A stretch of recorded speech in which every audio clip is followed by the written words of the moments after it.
तर विद्यार्थ्यांनो एका नव्या स्पेशल आणि फ्रेश या सुपर क्लासमध्ये सर्वांचे स्वागत आहे। सुपर क्लासमध्ये आज आपण म्हणजेच 4 सप्टेंबर रोजी झालेल्या तलाठी भरतीचे जीके क्वेश्चन शिफ्ट 1 आणि 2 आणि 3 चे कव्हर करणार असल्या कारणास्तव सर्वांनीच्या सुपर क्लासला सुरूपासून शेवटपर्यंत नक्कीच पाहायचं आहे।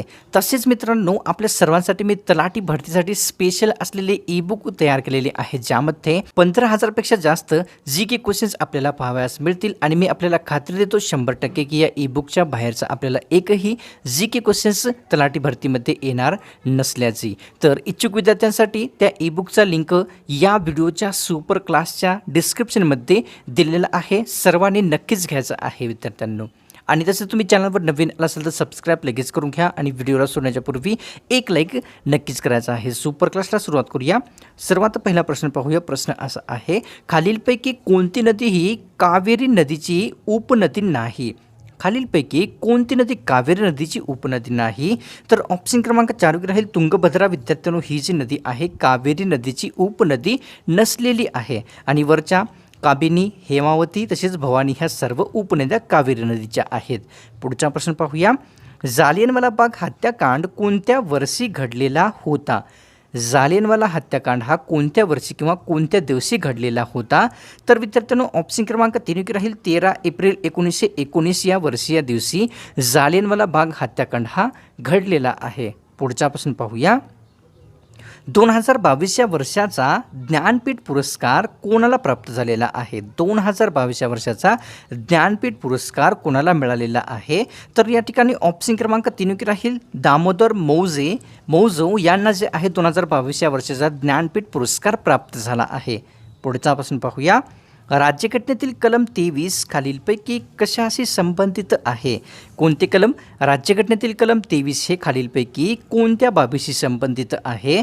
तर ऑप्शन क्रमांक 2 राहील शोषणाविरुद्धचा हक्क याशी संबंधित राज्यघटनेतील कलम 23 आहे।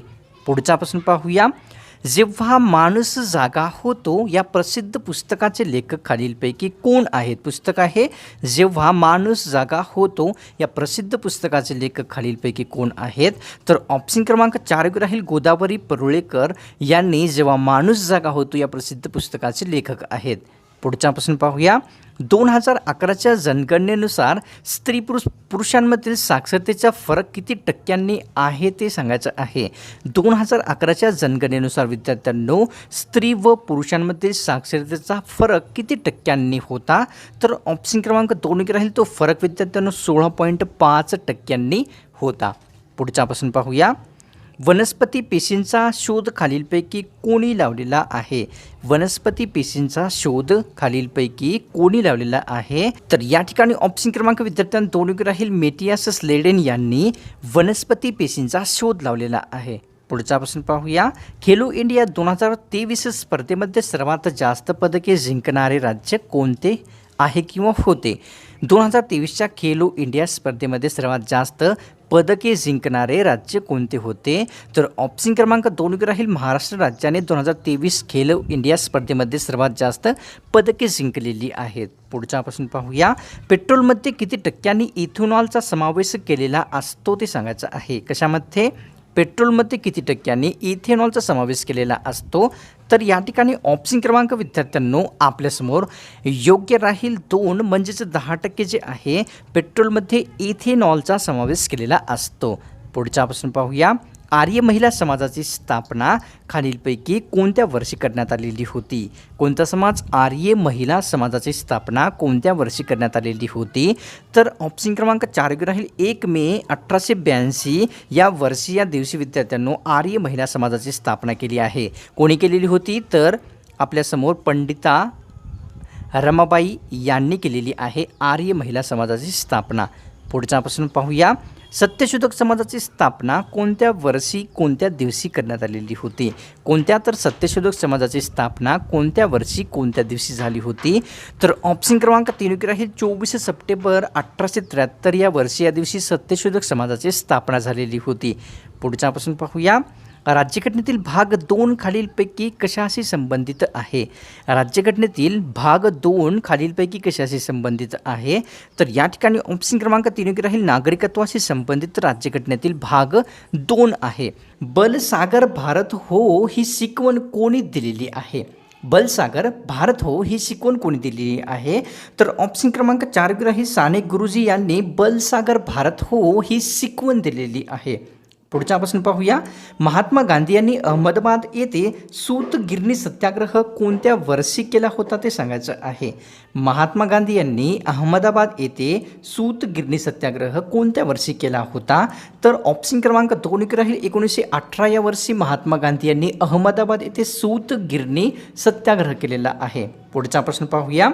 तिसऱ्या पंचवार्षिक योजनेचा कालावधी खालीलपैकी कोणता आहे? कोणती पंचवार्षिक योजना? तिसरी पंचवार्षिक योजनेचा कालावधी खालीलपैकी कोणता आहे? तर ऑप्शन क्रमांक 2 राहील 1961 ते 1966 हा जो कालावधी आहे तिसऱ्या पंचवार्षिक योजनेचा आहे. पुढचा प्रश्न पाहूया. स्मरणगाथा ही प्रसिद्ध कादंबरी खालीलपैकी कोणत्या व्यक्तींची आहे? कादंबरी कोणती आहे विद्यार्थ्यांनो? स्मरणगाथा ही कादंबरी कोणाची आहे? तर ऑप्शन क्रमांक आपल्यासमोर 1 योग्य राहील गोपाळ दांडेकर यांची स्मरणगाथा ही प्रसिद्ध कादंबरी आहे. पुढचा प्रश्न पाहूया. भारतीय संविधानाचा मुख्य उद्देश खालीलपैकी कोणता आहे? भारतीय संविधानाचा मुख्य उद्देश खालीलपैकी कोणता आहे? तर विद्यार्थ्यांनो ऑप्शन क्रमांक 4 योग्य राहील. पाहून घ्या. न्याय, स्वतंत्रता, समता, बंधुता हे सर्व मुख्य उद्देश भारतीय संविधानाचे आहेत.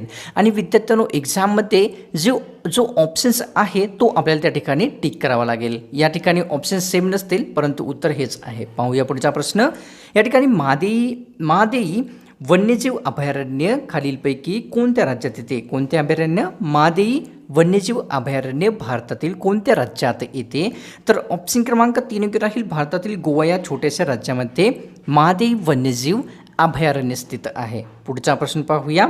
विधवा पुनर्विवाह सोसायटीची स्थापना कधी करण्यात आलेली होती? विधवा पुनर्विवाह सोसायटीची स्थापना कधी करण्यात आलेली होती?